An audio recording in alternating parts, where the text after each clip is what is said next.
vais donc passer la main à Julien qui va animer la première session introductive de Seromix. Et je te remercie et je commence par appeler sur scène Marion Rousseau du collectif Catalyst. Bravo. Et Michel Bowens de la P2P Foundation, la fondation du Pair à Pair. Mais qu'est-ce que c'est que ce Pair à Pair? Qu'est-ce que c'est que ce système d'échange? On va se mettre au milieu parce que sinon on va être sur les canapés, on va être trop loin les uns des autres. Ça va pas être sympa. Il y a un mur qui est géré par M. Simon Sarrazin, là, qui nous envoie des trucs. Il sait où trouver les ressources et où on peut trouver des trucs intéressants. Des petites consignes pour cet événement. En termes d'interactivité, on essaie de gérer en commun, donc on regroupe, on mutualise, on interconnecte au mieux. On a un hashtag Roomix, mot dièse Roomix. Si vous utilisez les réseaux sociaux, vous pouvez l'utiliser. Et on a un petit document partagé, frama.link/Roomix, qui vous amène sur un document partagé, ou si vous avez des notes, des trucs à partager, vous balancez. Vous balancez des trucs et puis ça arrive sur le document. Alors si vous avez un smartphone, vous avez le droit de jouer avec votre smartphone, sinon on pourrait l'utiliser dans le reste de la journée. L'idée c'est qu'on collecte des traces diverses et variées, des liens, des réflexions, des photos, des images, et puis qu'on essaie de tous les regrouper pour faire quelque chose de cohérent. On va dire c'est le bordel, c'est un peu le bazar en fait plutôt que le bordel, parce qu'il y a du sens qui peut émerger de ce genre de pratique très autonome et très ouverte. Vous assistez à cette réunion, enfin cette conférence devenu un truc qui s'appelle Vivre des communs. Alors vous savez peut-être pas du tout ce que c'est que cette histoire de commun, vous savez peut-être pas du tout ce que c'est que cette histoire de bien commun.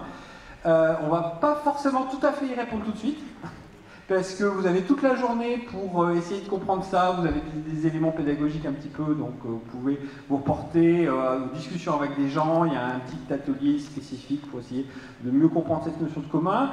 On rentre tout de suite dans le vif du sujet pour comprendre comment on peut vivre des communs, qu'est-ce que ça veut dire cette histoire de vivre des communs, comment on arrive à faire circuler de la valeur économique dans un collectif, comment les gens peuvent en manger, comment on peut faire de l'entrepreneuriat autour de ça, comment on peut arriver à protéger aussi la valeur dans le collectif et à répartir de manière juste. C'est un peu toute la réflexion de toutes les remixes et on va demander à Michel Bowens et Marion Rousseau de nous faire une petite introduction et ensuite ce sera un échange pour comprendre ces choses-là. Un dernier petit point, il y a un bien commun extrêmement important qui est le temps. Le temps qui file très vite. Il faut essayer de ne pas trop déraper, donc c'est notre responsabilité collective que d'y arriver. Qui a envie de commencer un petit peu? Marion, Michel, Marion. Voilà, Marion. Brièvement, pour revenir pour compléter un petit peu ce qui a été dit par Hélène, donc en effet la Nice est maintenant plus toute jeune et donc a vécu plusieurs phases dans sa vie et là depuis peu elle est en train de vivre une transition parce qu'on est passé d'un système où il y avait une personne salariée à un système où on est plusieurs personnes qui contribuent au développement et à la gestion de l'association.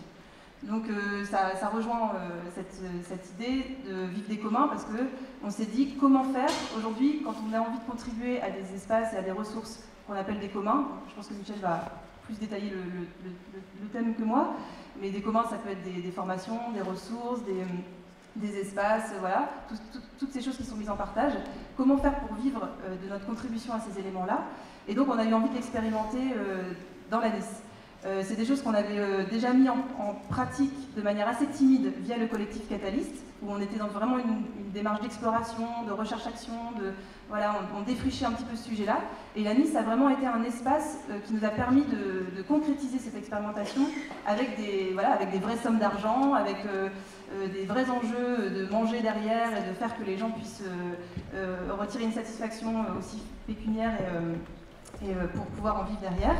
Et donc tous ces travaux qu'on mène depuis 2-3 ans maintenant ont donné lieu à cet événement donc, qui s'appelle Vivre des communs. Sachant qu'on avait déjà fait l'année dernière des mini-roomix, justement, qui reflétaient l'étape où on en était, qui était cette expérimentation, ces tests à une échelle un peu plus petite. Donc on a, voilà, je pense que vous avez eu ce matin des petits livrets qui permettent de comprendre en quelques slides ce que c'est que cette notion de vivre des communs. Donc l'idée c'est de aussi se poser la question de ce que c'est que cette posture de contributeur au commun, qui n'est pas forcément simple à appréhender. Et donc on peut la voir aussi dans la slide qui était projetée juste avant par Simon. Il y a différents éléments qu'on a essayé de mettre en avant pour dire, voilà, ça c'est pour nous être contributeur au commun. Et donc là on parle de rémunération, mais vivre des communs c'est un sens plus large. Ça veut dire qu'on va pas juste parler de, ok, personnellement, individuellement, j'ai de l'argent pour pouvoir vivre, mais on va aussi parler de cette économie plus globale qui est en train de se développer, donc qui n'est pas encore bien connue, qui n'est pas encore bien appropriée par le grand public ou même par les institutions aujourd'hui, mais qui est réelle et qui va nous permettre d'avoir accès à des lieux, à des formations, voilà, par exemple Wikipédia, à des logiciels. Tous ces accès facilités et accessibles financièrement vont faire partie de cette économie qui constitue autour de ce sujet de vivre des communs. Voilà, je passe la parole à Michel. Merci Marion. Moi, ça me pose plein de questions en fait, donc je garde en tête pour la suite. Michel? Bonjour à tous et merci de m'avoir invité. J'étais venu déjà une fois à Remix. Je voudrais faire deux choses, si je peux. C'est d'abord donner un exemple très concret et puis en fait faire la théorie d'après l'exemple que j'ai donné. Donc je vais d'abord décrire une expérience à Macao. C'est pas Macao en Asie, c'est Macao, un centre culturel à Milan qui regroupe environ 100 producteurs culturels. Alors comment font-ils? Ils se considèrent comme un commun et comment est-ce qu'ils font pour vivre? La première chose qu'ils font, c'est qu'ils ont introduit un coin, je ne sais pas comment dire en français, une sorte de monnaie, qui est une monnaie interne. Donc tous les gens qui contribuent pour Macao sont rétribués en common coin. C'est une monnaie qui, a priori, n'a aucune valeur en dehors de Macao, mais qui est reconnue en interne au sein de ce réseau, de cette communauté, comme ayant une valeur. Et qu'est-ce que c'est la contribution? C'est la communauté, ensemble, par le dialogue, la conversation, qui disent, voilà, nous allons reconnaître ça comme des contributions à notre commun. Deuxième pratique, donc tous ces producteurs ont des revenus qui viennent de l'extérieur, ils organisent des événements, Fashion Week à Milan, etc., etc. Parfois des subsides, parfois ils produisent des objets. Et 20% des revenus des membres sont mis dans un revenu universel. Enfin, pas universel, mais en tout cas universel à l'intérieur de ce commun. Donc ils sont rémunérés en euros, je crois que c'est 400 € pour le moment. Donc toute personne qui contribue à Macao a un minimum. Alors ça devient un peu plus compliqué, donc ils sont associés à Faircoin Fairco, qui est une autre monnaie mais beaucoup plus ambitieuse, qui est une version, on va dire, coopérative de Bitcoin. Et ils sont associés à la Banque des communs, qui est un projet qui veut rendre interopérables les différentes monnaies qui sont en train d'émerger de cette façon-là. Alors, maintenant, je voudrais bien un peu vous expliquer quel sens ça peut avoir de faire cette pratique-là. Alors, la première chose, à mon avis, c'est de se dire, la première question d'un commoneur, ce n'est pas quel est mon business model. Ça ne peut pas être votre première question. La première question d'un commoneur, c'est comment est-ce que je vais maintenir mon commun, comment est-ce que je vais littéralement sauver le monde, parce qu'on est dans une urgence aujourd'hui au niveau de la crise écologique, un écocide, etc., etc. Donc la première question ne peut pas être comment je vais gagner ma vie. La première question doit être comment je vais contribuer. Et puis évidemment la deuxième question, c'est comment est-ce que je peux vivre de mes contributions. C'est l'ordre très important, et donc ça c'est une première chose. Deuxième chose, moi je crois qu'on doit partir d'une notion de la souveraineté de la valeur. Donc aujourd'hui on est dans une dictature de la valeur marchande, c'est-à-dire que certaines choses sont reconnues comme ayant une valeur, mais par exemple soigner ses enfants ou ses parents, ou nettoyer la côte normande quand il y a un tanker qui passe, comme volontaire, tout ça n'est pas reconnu comme ayant de la valeur. qu'on n'est pas rétribué pour ce genre de contribution. Donc la première chose qu'on doit faire, je prends toujours l'exemple des monastères au Moyen-Âge, c'est dire stop, ici s'arrête la loi salique, ici commence une communauté qui suit ses propres règles de Saint-Benoît, etc., etc. Donc la première chose à faire pour moi, pour une communauté commune, c'est ça, c'est-à-dire stop, la logique marchande, elle s'arrête ici. Évidemment, on est obligé de vivre avec, on n'est pas, c'est pas nous qui contrôlons le monde, mais on peut très bien créer une membrane autour de notre communauté communauté des communs. Donc c'est ça qui se fait chez Macao, ils ont cette membrane, à l'intérieur, on fait du common coin, et on reconnaît des contributions qui ne sont pas reconnues par le marchand. Deuxièmement, on filtre le marchand et les ressources étatiques qui peuvent éventuellement venir, et on les redistribue d'une autre façon. C'est ça la souveraineté de la valeur. Donc ça c'est, je crois, un aspect très important. Alors, deuxième aspect, c'est que on veut une vie économique qui soit générative. Ça veut dire quoi?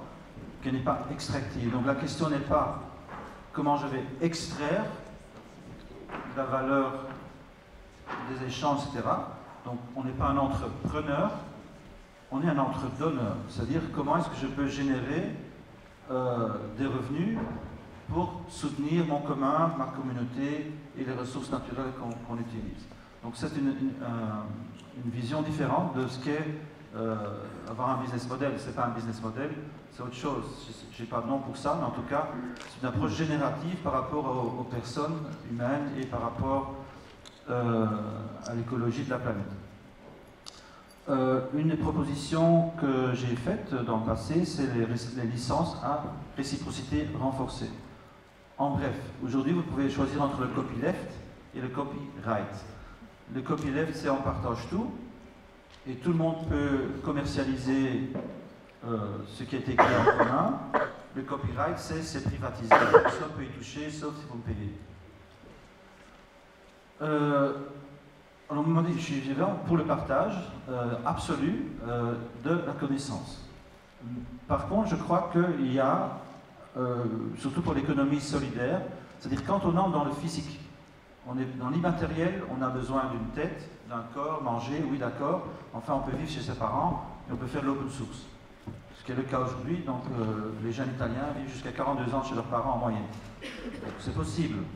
Par contre, si on fait du physique, on a un petit problème. Il faut un endroit, il faut peut-être payer un loyer, il faut des ressources premières qu'il faut peut-être payer, etc., etc. Donc quand on est dans la production physique, et surtout quand on est dans l'économie solidaire, moi je crois qu'il y a un argument à faire pour conditionner l'exploitation commerciale d'un commun. Et donc le copy-faire, c'est ça. Donc oui, la connaissance, vous pouvez la partager, l'utiliser comme vous voulez, mais si vous voulez extraire de la valeur de notre travail commun, on peut avoir un accord au niveau de la réciprocité. Donc en fait, c'est de reconditionner, si vous voulez, le marché, l'activité marchande, pour le commun. Et donc c'est ça qu'il faut faire aujourd'hui. Donc il y a deux modèles qui existent aujourd'hui. Le modèle dominant, qui est le modèle capitaliste, qui est aussi un modèle capitaliste, mais qui est un modèle capitaliste, qui est le modèle Uber, Airbnb, qui est comment allons-nous extraire de la valeur des commoneurs, parce qu'aujourd'hui le capitalisme ne sait plus payer des ouvriers et puis vendre à plus cher. Aujourd'hui, les nouveaux grands monarques corporate, c'est Google, c'est Facebook, c'est Amazon. Amazon qui travaille à perte depuis 10 ans, donc ils ont 20% de perte sur leur activité principale.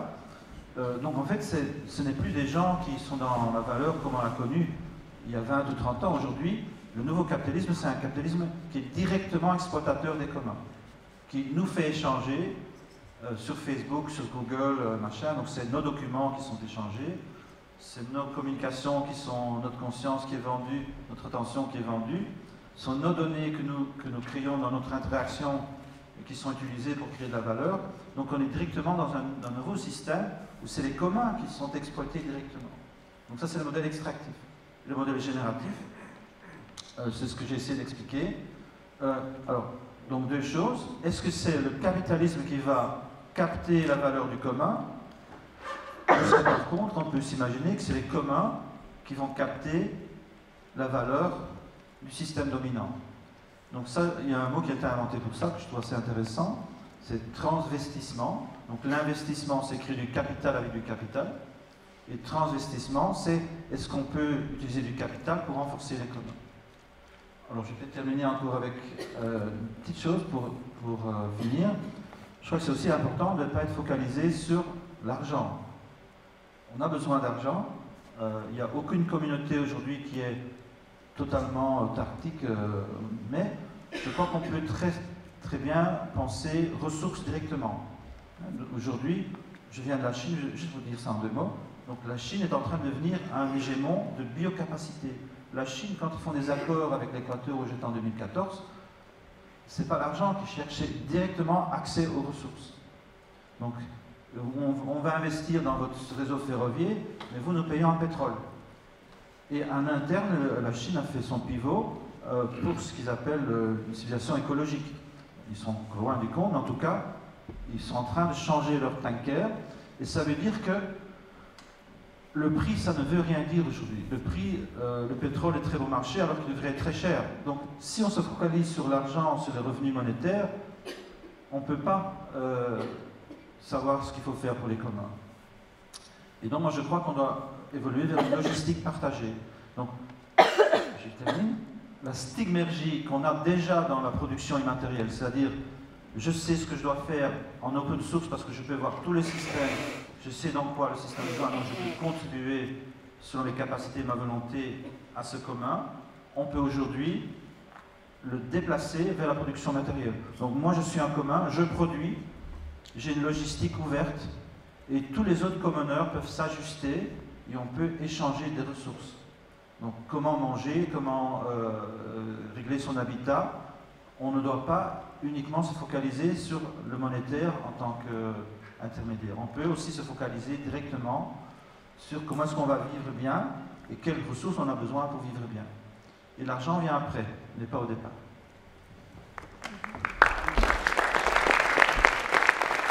Merci Michel. Par rapport au timing annoncé, il reste à peine 5 minutes en théorie pour cet atelier. Je vous propose qu'on garde un petit peu de temps encore pour continuer à discuter de ces questions-là. Je ne vais pas faire passer la parole dans la salle, mais vous avez encore tout le reste de la journée pour aller voir Marion, pour aller voir Michel, pour relancer sur des choses qu'ils vont dire. Et donc, voilà, ils seront là aujourd'hui, ils seront là encore demain. Moi, ça pose vraiment des questions, ces histoires de communs, vivre des communs, par rapport à une période difficile qu'on vit actuellement. Une période où on a à la fois des grandes recherches pour aller vers plus d'innovation sociale et technologique, et à la fois une précarité qui s'accroît et une ambiance de fin du monde un petit peu parfois qui commence à poindre ici et là pour dire on ne sait pas combien de temps la planète va survivre à notre activité. On a à la fois des gens qui sont plutôt autonomes, plutôt diplômés, qui arrivent à avoir une certaine marge d'adaptation par rapport à la société, qui revendiquent de vivre des communs, et puis aussi des gens très très précaires mais qui ont plus de difficultés, qui sont dans des environnements dégradés, dans des situations familiales qui ne sont pas simples, et qui disent mais nous aussi on aimerait aller vers cette possibilité de nouvelles sociétés un peu organisées différemment, avec des nouvelles pratiques, avec des nouveaux circuits de circulation de la valeur. Comment on se débattait avec ce genre de contradictions? Vivre des communs, ça concerne qui, quoi, en fait, en vrai, le plus du vrai du vrai. Est-ce qu'il y a des exemples? Qui veut? Marion. J'en reparlerai après, mais on est en train de mettre en place un projet qui s'appelle Capacité, qui permet justement de toucher vraiment des gens de tous horizons. L'objectif, c'est vraiment justement de rechercher cette mixité et de pouvoir vraiment accueillir ces personnes-là par des éléments simples, accessibles à tout le monde. Donc ça peut être déjà venir, le Capacité qu'on a monté à Roubaix est situé à la condition publique, donc il suffit juste de venir, de franchir la porte, de démarrer par des actions simples, donc ça peut être cuisiner, faire un café, des choses très très accessibles. Et puis après, petit à petit, on rentre dans des dynamiques de réalisation d'objets. Il y a des plans open source, et ainsi de suite. Et au fur et à mesure, c'est comme ça, j'ai l'impression qu'on peut aussi toucher un public peut-être qui aujourd'hui n'a pas forcément connaissance de tous ces éléments-là. Également les tiers-lieux, on va beaucoup en parler aujourd'hui, mais je prends l'exemple de la coroutine, il y a d'ailleurs Guillaume, Simon, enfin on est plusieurs, Antoine aussi, j'ai vu tout à l'heure, plusieurs personnes de la coroutine ici. C'est un espace de travail partagé à Lille. Et pour moi, c'est vraiment des espaces comme ça qui vont permettre de toucher des gens du grand public pour les amener vers ces questions des communs. Et en effet, après viendra la question d'en vivre. Donc comme disait Michel, là c'était vraiment un exposé assez méta, mais c'est vrai que quand on est dans du concret, du jour le jour, qu'il y a des gens qui ont besoin de manger, on est obligé aussi de trouver des solutions assez immédiates. Et donc c'est pour ça qu'on essaie de trouver un mix entre comment en effet, on privilégie la ressource, mais on arrive assez rapidement se répartir l'argent dans un collectif pour pouvoir aussi voir que ça fonctionne et qu'on arrive à petit gagner de l'argent. Donc pour moi, il y a différentes échelles, tout est complémentaire et on essaye par des actions simples de toucher le public. Oui, moi je crois que en fait c'est pas si compliqué qu'on le croit. En fait, il faut mutualiser. On est plus fort ensemble que tout seul. Et je vais donner mon propre exemple. Donc, j'ai lancé la P2P Foundation en 2006 environ. Et comme j'avais fait 2 startups, je me dis 3 ans et puis ça va marcher. Et bien, ça n'a pas marché. Ça a duré 7 ans. Donc, 7 ans où j'étais extrêmement précaire. Heureusement, je vis en Thaïlande, donc la nourriture et tout venait de la famille de ma femme, donc tout était bien. Enfin, le stress était quand même là. Et aujourd'hui, on est à 12 à vivre notre travail commun. Ce qu'on a fait, c'est, en fait, on n'est pas complètement dans la mutualisation, parce qu'on est encore très, très précaire quand même. Mais ce qu'on fait, donc on a 2 pods. LivePod, ça vient d'Inspire, qui est une communauté coopérative en Nouvelle-Zélande. C'est 2 groupes de 6 personnes qui sont solidaires de leurs revenus. Donc ça ne veut pas dire que je donne nécessairement de l'argent à quelqu'un de mon groupe, mais ça veut dire qu'on examine les flux potentiels pour vivre et qu'on sait qui en a besoin à quel moment. Et donc en fait, petit à petit, on a réussi aujourd'hui à se mettre dans ces flux et d'en vivre avec 12 personnes alors que je paye personne. C'est ça qui est formidable. Donc on est tous autonomes, on est tous libres. On est dans une gouvernance que j'appelle hétérarchique. Et quand même, on est capable de vivre notre travail pour le commun. Donc ça, c'est un petit exemple. Autre exemple, je conseille la Smart pour 3 ans, à partir de cette année novembre, qui est une mutuelle de travail. Et ils ont 2 sources de revenus, 2% que chacun verse de son revenu pour un fonds mutuel garanti et 4% pour tous les services. Donc, les 4%, c'est pour faire vivre le staff, mais les 2%, ça permet de payer chacun dans les 7 jours. Donc, toutes vos factures sont payées dans les 7 jours. Parce qu'on a mis en commun une toute petite partie des revenus. Et en fait, c'est 20% des 100% de membres qui gagnent suffisamment pour faire marcher tout le flux. Mais donc, c'est ça la mutualisation. C'est quel est l'avantage? C'est que tout le surplus qui est produit par cette mutualisation est réinvesti dans le collectif, dans les infrastructures. Et regardez au Moyen-Âge les monastères. J'ai beaucoup étudié ça. J'ai pris une année sabbatique pour lire sur la transition après la chute de l'Empire romain, donc j'ai beaucoup ça comme analogie. Mais ces moines, ils vivaient comme la classe dirigeante, hein, ce n'étaient pas des pauvres, ils ne vivaient pas comme les paysans. Donc même avec leur vœu d'obédience, etc., par le fait de mutualiser l'accès à la nourriture, à l'habitat, chaque fois après 100 ans, c'était les plus riches de la région où ils étaient implantés. Parce que c'est ça que la mutualisation permet. Donc c'est de se mettre ensemble et de réinvestir tout dans les infrastructures collectives de notre communauté. Et ça marche, et c'est pas difficile, c'est pas facile. Mais moi je crois que si on a un commun, on crée une communauté, et s'il y a une communauté, on crée des besoins économiques, et on met en route une machine qui nous permet de faire vivre les gens qui sont engagés dans ce commun. Donc il suffit d'un peu de patience et de volonté. Voilà, il faut de la patience, mais on finit par y arriver.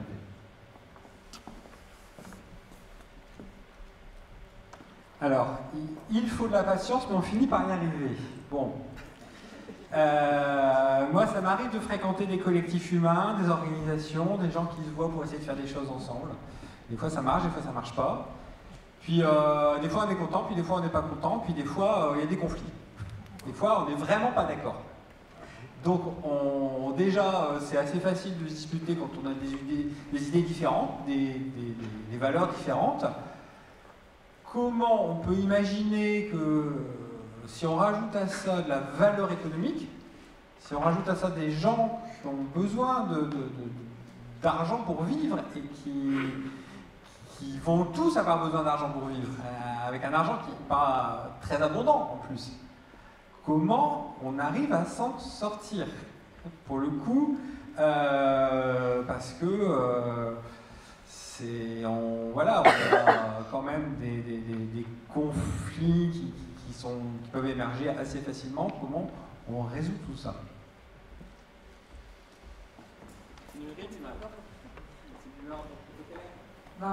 Pour moi, c'est une introduction à la troisième session de la matinée, parce que là, c'est une première session. Vous en avez une autre après sur les plateformes coopératives, et la troisième qui va traiter justement de ces outils.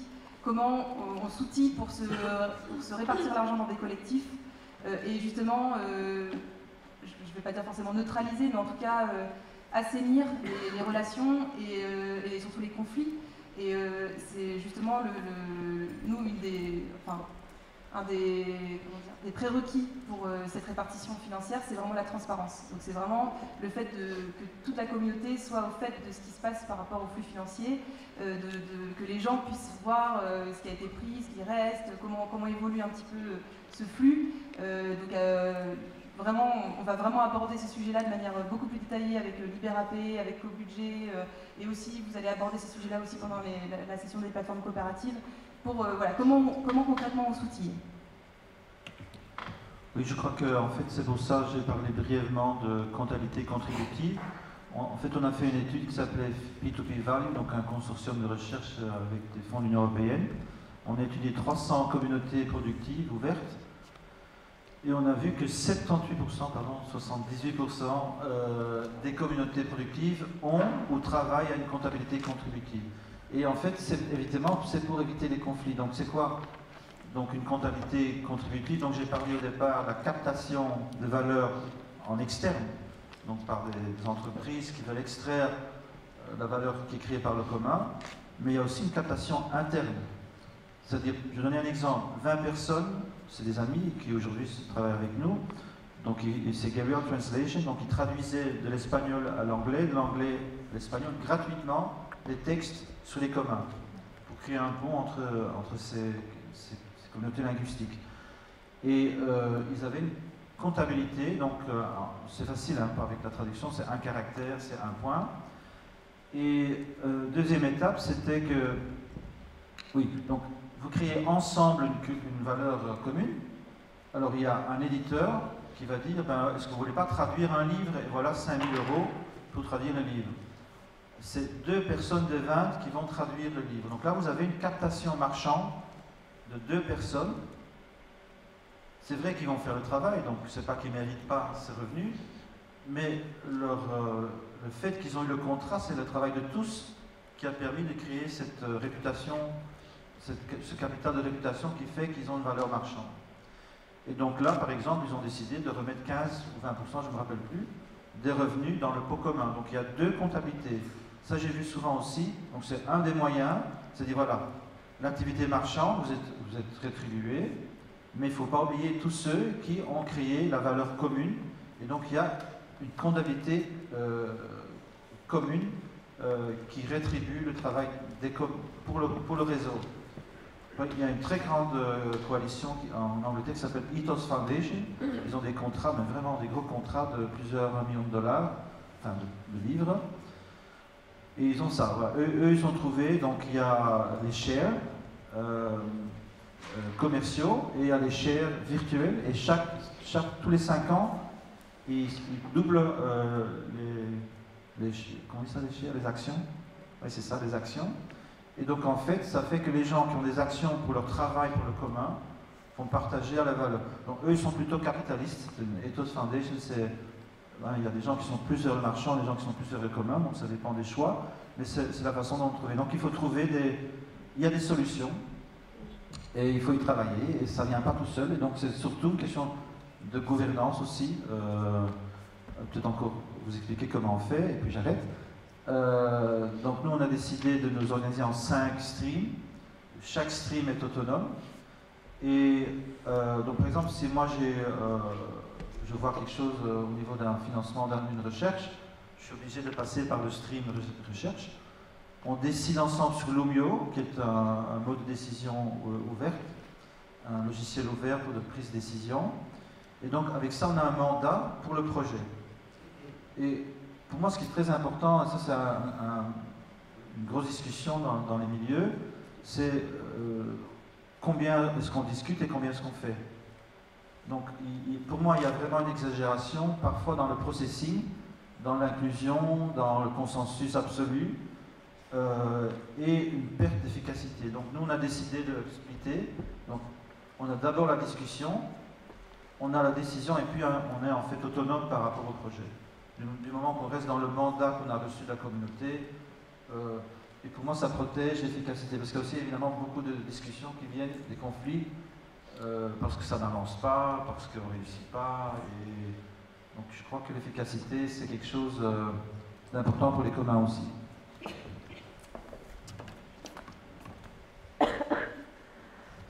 Merci pour votre concision.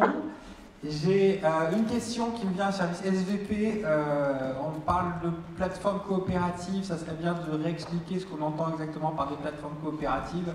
Quel sens ça a? Oui, mais mais très brièvement pour introduire la session qui vient ensuite. Et puis après ça, moi j'ai 3 questions, mais vous n'allez pas y répondre. C'est 1, qu'est-ce que l'État il pense de tout ça? 2, j'ai envie de devenir commoner, j'ai envie de vivre des communs, comment je fais? Et troisième question, je ne sais plus ce que c'était. Voilà. Mais donc, très brièvement sur les plateformes coopératives. Alors dans les plateformes, on est en principe dans l'échange, donc on est dans le marchand. Et où est le commun? Eh bien, le commun peut être dans la plateforme. Donc en fait, dans les coopératives de plateforme, c'est la plateforme qui nous permet d'échanger, qui va être notre commun. Voilà, je crois que c'est tout simple.